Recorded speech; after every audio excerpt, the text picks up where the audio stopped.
Seja muito bem-vindo à nossa aula de Direito Internacional. Eu sou a professora Franciele Riefel e hoje eu tô aqui para tentar te ajudar a chegar cada vez mais próximo do teu sonho, tá? Hoje a nossa disciplina ela se divide em dois, tá? Direito Internacional Público e Direito Internacional Privado, tá? Direito Internacional Público será objeto da nossa aula hoje, tá? Direito Internacional Privado não está no teu edital e graças a Deus vocês não vão precisar estudar essa matéria, tá? Então vamos concentrar em direito internacional público e com mais precisão na Convenção de Viena sobre tratados, tá? Essa é uma convenção em que ela entrou em vigor em 1969 e é extremamente importante que vocês leiam essa convenção e que vocês consigam ter a ideia de como o examinador ele vai te pedir as questões, como que ele vai tentar te induzir ao erro, tá? Eu vou tentar aqui ao máximo te mostrar os artigos que são mais recorrentes em provas e o que é que vocês têm que ter atenção nessa convenção, tá? A Convenção de Viena, ela é como se fosse uma diretriz em relação à criação dos tratados. Como que os estados, por exemplo, o Estado brasileiro e o Estado argentino, poderão fazer um tratado? Quais serão as regras que podem valer? Essa convenção ela também traz alguns conceitos que também podem ser objeto da tua prova, tá? Esses conceitos são importantíssimos porque o examinador ele pode brincar, ele pode trocar um conceito pelo outro, ele quer saber se tu leu a convenção e além de ver a aula, vocês têm que ler a convenção, tá, gente? Eu sempre bato nesta tecla que o aluno ele tem que ler a letra fria, tá? Não adianta de nada, absolutamente nada, só fazer questões. É a leitura da letra fria da lei e a resolução de questões, porque aí tu treina, tu vê como o examinador ele vai te pedir, tá? Este é o momento que você tem que esquecer o celular, preste atenção na aula, não fica respondendo WhatsApp e concentração, que agora é o momento de foco, tá, gente? E não esquece o café, né? Não importa a hora que você esteja assistindo essa aula, o café é sempre um ótimo companheiro, tá? Então, assim, a gente aqui hoje nesta aula, eu não vou passar todos os artigos da convenção, mas eu vou passar os mais importantes e aqueles que já caíram, tá? Então, vamos lá. Direito internacional público, qual é o conceito? O conceito é o direito que regula a relação da sociedade internacional. Por quê? Direito internacional público vai se reger pelos tratados, pela Convenção de Viena principalmente. O direito internacional privado, ele vai se ater àquelas normas que estão na LINDB, que é a Lei de Introdução das Normas de Direito Brasileiro. Vocês já devem ter visto na faculdade, principalmente, que são regras que regulam a relação entre particulares. Por exemplo, uma pessoa que casa no estrangeiro, qual a lei que vai se aplicar ao caso concreto? Mas uma ótima notícia, isso não cai na tua prova, mas só para você ter essa noção e se situar na matéria, tá? Direito Internacional Público é objeto da nossa aula hoje e principalmente a Convenção de Viena, tá? A Convenção de Viena, ela ingressa no nosso ordenamento jurídico brasileiro por meio do decreto 7030 de 14 de dezembro de 2009. Ela foi aprovada pelo Congresso Nacional por meio do decreto legislativo número 496 de 2009, tá? Só para vocês saberem, assim, isso pode cair na tua prova, porque o examinador pode querer saber como que um tratado ou convenção ingressa no ordenamento jurídico. Para vocês saberem, tá? São 4 fases. A fase da assinatura, a fase da aprovação congressual, que é pelo Congresso Nacional. Só relembrando a vocês, né? O Congresso Nacional, ele compõe-se do Senado Federal e da Câmara dos Deputados. Não pode ser só pela Câmara ou pelo Senado Federal. Se a Câmara não aprovar, não adianta o Senado ter aprovado, tá? Tem que ser o Congresso Nacional, ou seja, as duas casas, tá? Depois da aprovação congressual, temos o quê? A ratificação, que é feita pelo presidente da República. E após essa terceira fase da ratificação, nós temos a promulgação e publicação do decreto presidencial, tá? Detalhe, Quando que o Estado, por exemplo, o Estado brasileiro, se obriga internacionalmente? E agora presta atenção e anota isso. O Estado brasileiro, ele se obriga internacionalmente na fase 3, que é a fase da ratificação. No momento da assinatura ou no momento da aprovação congressual, o Estado brasileiro não se obriga nem internacionalmente e nem internamente. Outro detalhe, no âmbito internacional, ele se obriga a partir da ratificação. E no âmbito interno, o Estado brasileiro se obriga a colocar colocar em execução essas regras a partir da promulgação e da publicação do tema, tá? Mas, de qualquer forma, a partir da ratificação, o Estado brasileiro já pode ser responsabilizado no caso de não cumprir com alguma regra, tá? A Convenção de Viena ainda traz princípios, tá? Os princípios que vão se reger o quê? Os tratados e a Convenção de Viena. Eu compilei esses 3 princípios que são muito interessantes que vocês grifem também, que são o livre consentimento, a boa-fé e o pacta sunt servanda, tá? Livre consentimento é porque nenhum dos estados brasileiros será obrigado a assinar um tratado ou se obrigar com as regras daquele tratado se não quiser. Então, é por isso que nós temos o princípio do livre consentimento. Além disso, é da boa-fé, se parte de um pressuposto que os estados estão acordando, estão criando esses tratados pela boa-fé, não tem má fé neles, né? A gente pressupõe isso. E pacta sunt servanda, no sentido de que significa que o contrato, o tratado, faz regra entre as partes. Ou seja, aquele tratado que foi assinado, que foi aprovado pelo Congresso Nacional, que foi ratificado e depois promulgado e publicado o seu texto, o que acontece? Ele faz lei para aquele Estado. O Estado deve cumprir o que ele acordou, tá? Então é nesse sentido, grifa bem esses 3 e mentaliza isso, coloca na tua cabeça e não esquece. E aí agora nós chegamos na parte em que a Convenção de Viena, ela traz o seu preâmbulo, que é o quê? É como se fosse o caput, como se fosse a linha de direção da Convenção de Viena, que fala: os Estados partes na presente Convenção, considerando o papel fundamental dos tratados na história das relações internacionais, reconhecendo a importância cada vez maior dos tratados, e aí grifa e coloca ali em cima do teu slide ou coloca no teu caderno que os tratados são o quê? Fonte do direito internacional. Se na tua prova cair que os tratados são fonte do direito internacional, tu coloca que está certo. Veja bem como o examinador tem muito material para fazer questões para ti, tá? Continuando. E como meio de desenvolver a cooperação pacífica entre as nações, quaisquer que sejam seus sistemas constitucionais e sociais, constatando que os princípios do livre consentimento, e grifa agora, princípios do livre consentimento e da boa-fé e a regra pacta sunt servanda são universalmente reconhecidos, ou seja, esses princípios são reconhecidos internamente e internacionalmente, tá? Afirmando que as controvérsias relativas aos tratados, tais como outras controvérsias internacionais, devem ser solucionadas por meios pacíficos e de conformidade com os princípios da justiça e do direito internacional, recordando a determinação dos povos das Nações Unidas de criar condições necessárias à manutenção da justiça e do respeito às obrigações decorrentes dos tratados. Continuando.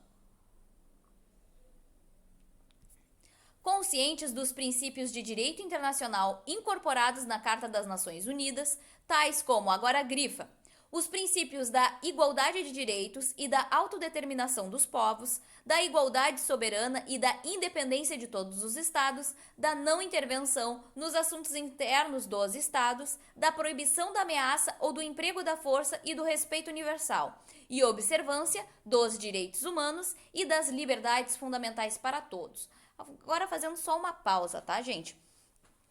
Vejam bem ali, que a Convenção de Viena, ela traz isso, que deve haver o quê? A observância dos direitos humanos e das liberdades fundamentais para todos, tá? Relembrando que os direitos humanos nada mais são do que os direitos fundamentais na esfera internacional, tá? Enquanto os direitos fundamentais são os direitos na esfera interna, tá? Não sei se vocês já tiveram algum tipo de contato com direitos humanos, como eu não acabei não apresentando o meu currículo para vocês, falo agora que eu sou mestre em direito com ênfase em direitos humanos. E só para vocês saberem, tá?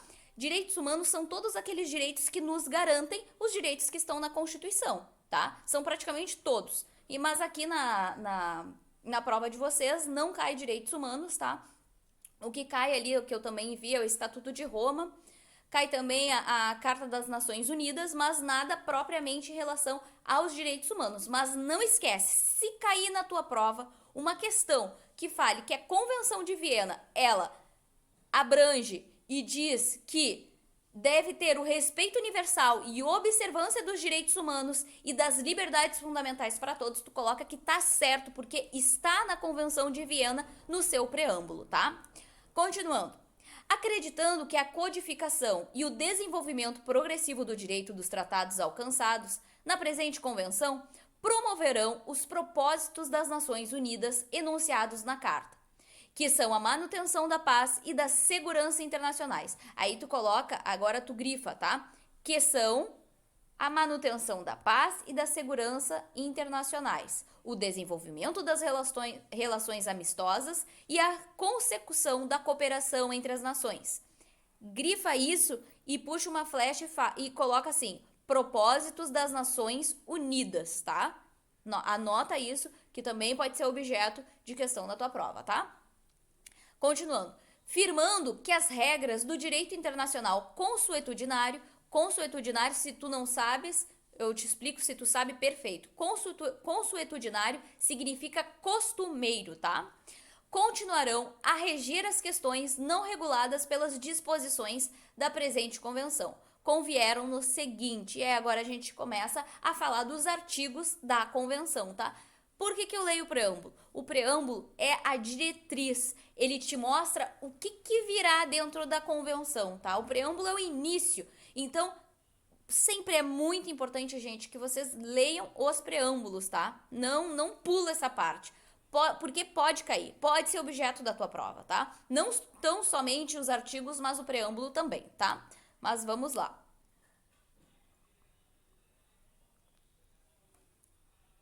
E a Convenção de Viena, ela traz o que será fontes do direito internacional. Começando primeiro. São fontes do direito internacional as convenções internacionais. 2. O costume internacional. Veja bem, o costume também é uma fonte do direito, tá? Não te esquece disso. Porque se cai na tua prova, tu olha ali, fonte, costume, não, né? As regras, somente regras escritas, costume internacional, não tem como, né? Mas é sim uma fonte, tá? Anota isso. É fonte também do direito internacional os princípios gerais de direito. E por último, as decisões judiciárias e a doutrina dos juristas mais qualificados das diferentes nações. Então, anota essa, se cair na tua prova, tu coloca que sim. Se colocar que é fonte do direito somente as convenções internacionais e os princípios gerais de direito, tu coloca que está errado. Muita atenção nas palavras somente, tão somente, nunca, jamais. Sempre fica assim, atento, sempre desconfia. E agora nós chegamos nos conceitos que a Convenção de Viena nos traz, tá? Primeiro conceito. Fala sobre o tratado. O que é um tratado internacional? A convenção diz que tratado internacional é o acordo internacional concluído por escrito. Escrito. A Convenção de Viena traz isso. É tratado internacional por escrito, não é tratado verbal, tá? Então, anota isso, grifa, põe coração, põe as estrelinhas, grifa bem, tá?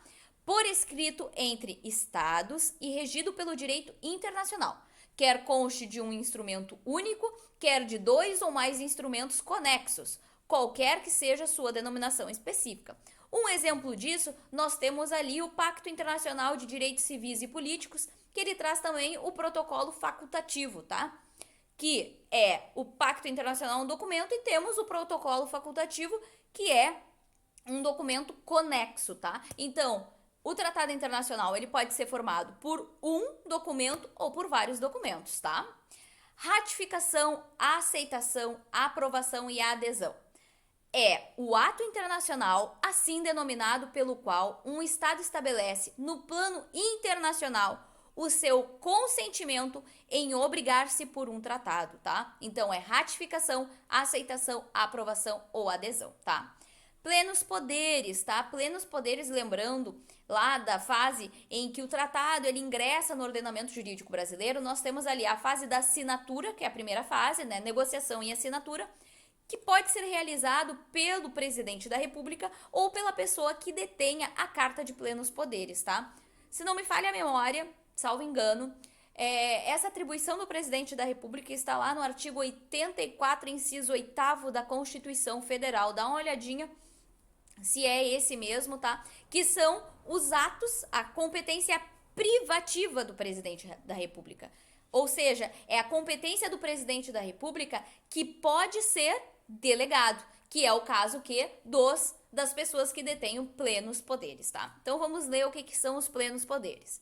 Plenos poderes é o documento expedido pela autoridade competente de um estado e pelo qual são designadas uma ou várias pessoas para representar o estado na negociação, adoção ou autenticação do texto de um tratado, para manifestar o consentimento do Estado em obrigar-se por um tratado ou para praticar qualquer outro ato relativo a um tratado, tá? Então, plenos poderes aí é um conceito importante, tá? Se eu sou você, eu dou uma grifada nele, imprimo esse slide aqui e toca a ficha. Continuando. O que é reserva? Reserva é uma declaração universal, qualquer que seja a sua redação ou denominação, feita por um Estado ao assinar, ratificar, aceitar ou aprovar um tratado, ou a ele aderir com o objetivo de excluir ou modificar o efeito jurídico de certas disposições do tratado em sua aplicação a esse Estado, tá? Um exemplo disso que eu trago é, por exemplo, quando o Estado brasileiro ele assinou a Convenção Americana sobre Direitos Humanos, tá? O que o Estado brasileiro fez? Fez a ressalva de que a Comissão Interamericana de Direitos Humanos só poderia vir ao Brasil nas suas visitas em loco com a autorização do Brasil. E segundo a convenção, a comissão poderia fazer essas visitas sem autorização. Porém, quando o Estado brasileiro ele assinou, ele fez esta reserva. É como se fosse uma ressalva, na verdade, né? Mas só para você vislumbrar o exemplo, tá? É quando o Estado diz assim, eu vou assinar esse tratado, porém eu não aceito o artigo 5º, que fala sobre a predisposição do Estado brasileiro a aceitar quem tiver que vir ao Brasil, tá? Então é só isso, mas pode ser objeto da tua prova e grifa isso também, tá? Tudo é importante da aula, mas esses conceitos aí eu acho que o examinador ele pode brincar na hora da prova, tá? Nesse sentido. Estado negociar. É um Estado que participou na elaboração e na adoção do texto do tratado. Outro conceito, Estado contratante. É um Estado que consentiu em se obrigar pelo tratado, tem ou não o tratado entrado em vigor. Ou seja, se o tratado entrou em vigor ou não, ele vai se obrigar de qualquer forma, tá? E isso se chama Estado contratante. É o Estado que ele diz, eu vou cumprir, eu estou me obrigando ao tratado independente de entrar em vigor ou não, tá? E veja bem como pode ser próximo os dois conceitos do Estado negociar e o Estado contratante. Então lembra, o Estado contratante que ele contrata, ele já diz assim, não, eu tô comprando e é isso, fechei meus olhos, quando entrar em vigor não interessa. Agora, o Estado negociar é aquele que participou na elaboração e na adoção do texto. Ele ficou ali, negociando qual é. Então associe esses exemplos, tá? Artigo 3º.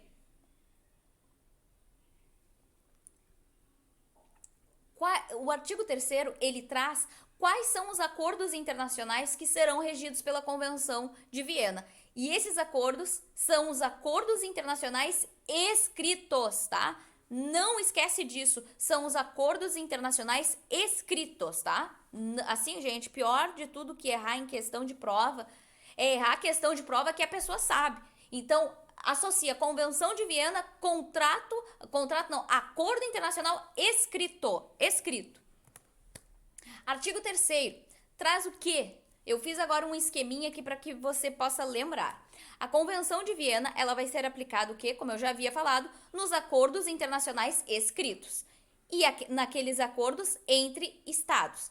E a convenção não se aplica em acordos entre estados e outros sujeitos de direito internacional ou entre estes e outros sujeitos de direito internacional. Então, só vai se aplicar a Convenção de Viena em acordos internacionais escritos entre estados, entre o Estado brasileiro e o Estado americano, entre a Argentina e o Brasil. Nunca pense que vai ser, por exemplo, entre empresas, tá? A Convenção de Viena, ela trata nessa questão dos estados, tá? Não confunde. Isso seria pior, gente, se caísse direito internacional privado, mas como não cai, eu não acredito que o examinador ele vá usar disso, tá? Mas é sempre bom deixar bem claro. O artigo 4º, ele traz o princípio da irretroatividade, tá? Que seria o quê? Aplica-se aos tratados concluído por estados após a sua entrada em vigor a esses estados, tá? Então, a Convenção de Viena vai ser aplicada após a sua entrada em vigor a esse estado. Então, por exemplo, o estado assinou a Convenção de Viena hoje, tá? Ele se obrigou hoje. Todos os tratados que ele assinou, que ele tratou antes da entrada em vigor da convenção para ele, não vai se aplicar à Convenção de Viena, porque na Convenção de Viena nós temos o quê? O princípio da irretroatividade, não retrocede. Então é a partir daquele momento para frente, tá? Bem simples, mas pode cair. Se perguntar um dos princípios que consta na Convenção de Viena, tu vai lembrar do princípio da irretroatividade, tá?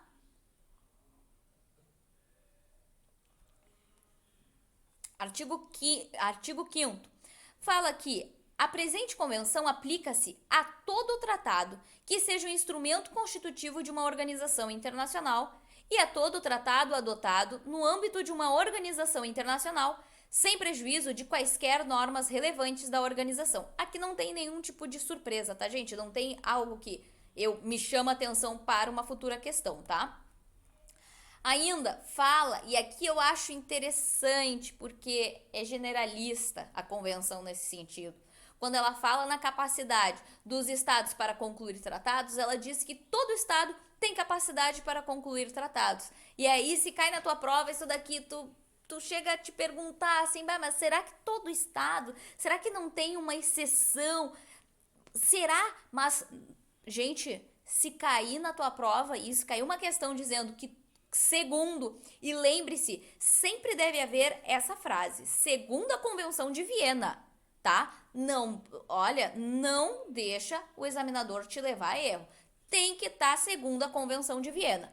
Se estiver segundo a Convenção de Viena, todo estado tem capacidade para concluir tratados, tu coloca que tá certo, porque isso está na convenção, tá? Então esse artigo 6º aqui também é interessante.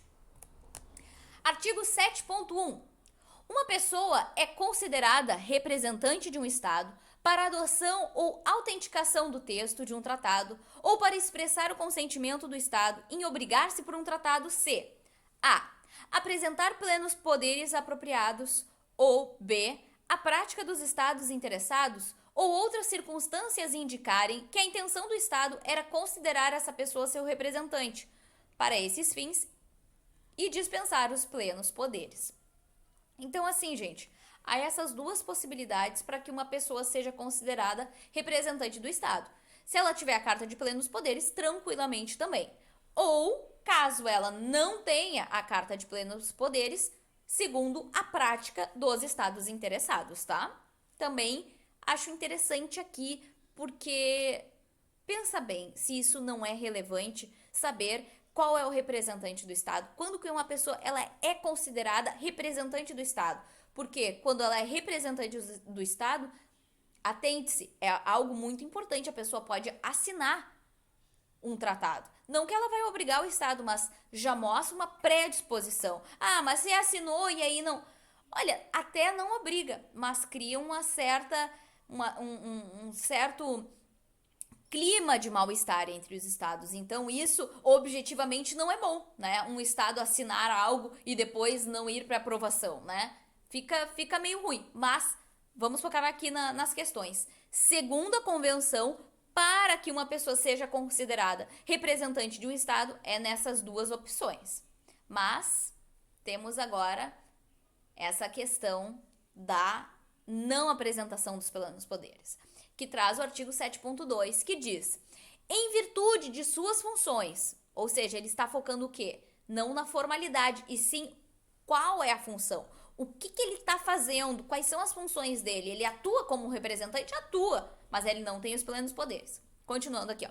Em virtude de suas funções e independentemente da apresentação de plenos poderes, são considerados representantes do seu estado. A. Os chefes de estado, os chefes de governo e os ministros e os ministros das relações exteriores, para a realização de todos os atos relativos à conclusão de um tratado. Aqui tranquilo, né? Não tem muito o que falar. B. Os chefes de missão diplomática para a adoção do texto de um tratado entre o Estado acreditante e o Estado junto ao qual estão acreditados. E aí você deve estar se perguntando: eita, o que é Estado acreditante, professor? Bom, eu não vou entrar muito nessa questão, mas a gente fala muito dessas terminologias, Estado acreditante, Estado acreditado, quando cai a questão sobre as missões diplomáticas, tá? Na tua prova não cai. Graças a Deus, não precisa estudar, menos um tema para tu estudar. Mas só para tu saber aqui, Estado acreditante é o Estado que envia, por exemplo, um embaixador, tá? O Estado acreditante, Estado acreditado. O Estado acreditante envia e o Estado acreditado é o que recebe. Se tu não consegue gravar e tu vai te confundir, troca acreditante por depositante, tá? Porque quando a gente fala de dinheiro, a gente tem uma tendência a ter uma assimilação um pouco melhor, né? A gente não sei o porquê, mas é o que acontece. Então, quando tu pensar, pensa assim, o depositante é aquele que deposita o dinheiro. Então, ele está mandando dinheiro para o depositado, né? Que não existe, né? É outro nome, mas pensa assim. Então, o acreditante é o que envia a pessoa para o outro estado e o estado acreditado é o que recebe a pessoa, tá? Continuando, C. Os representantes acreditados pelos estados perante uma conferência ou organização internacional ou um de seus órgãos para a adoção do texto de um tratado em tal conferência, organização ou órgão, tá? Isso independentemente da apresentação de plenos poderes. Artigo 8º traz o quê? Quando a pessoa não é considerada representante do Estado, tá? Atenta aqui. Um ato relativo à conclusão de um tratado praticado por uma pessoa que, nos termos do artigo 7º, não pode ser considerada representante de um Estado, para esse fim, não produz efeitos jurídicos, a não ser, e aí agora tu grifa, a não ser que seja confirmado posteriormente por esse Estado. Então, veja bem, se um ato ele é praticado por uma pessoa que não é considerada representante de um Estado, ela é relativamente nula, tá? Por quê? Porque esse ato, ele pode ser confirmado posteriormente. Então, isso pode ser uma ótima questão de prova, tá? Porque a questão pode te dizer assim, um ato praticado por uma pessoa que não pode ser considerada representante do Estado é absolutamente nulo. Tu vai colocar que tá errado, porque esse ato, ele pode ser o quê? Confirmado posteriormente para o Estado. Porque até o ato ele pode ter sido cometido por uma pessoa que não é representante, mas talvez pode ser que seja interessante para o Estado que esse ato seja mantido, que ele seja eficaz, tá? Então, grifa aí esse artigo 8º que eu também vejo uma boa questão aí de prova.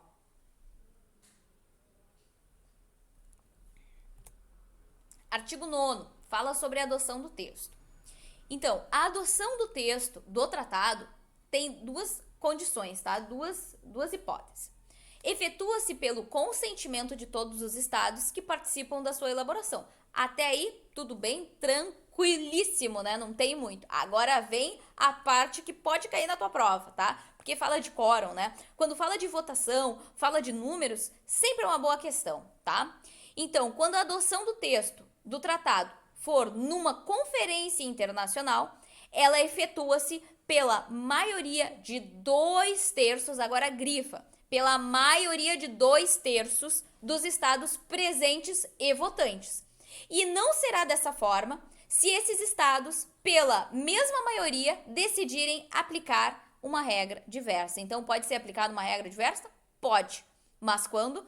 Quando os estados que estão presentes, né, e votantes digam pela mesma maioria de 2/3 que terão uma outra regra, tá? Então, grifa bem essa parte aqui. Efetua-se a adoção do texto do tratado numa conferência internacional, efetua-se pela maioria de 2/3 dos estados presentes e votantes, salvo significa exceto, se esses estados, pela mesma maioria, decidirem aplicar uma regra diversa.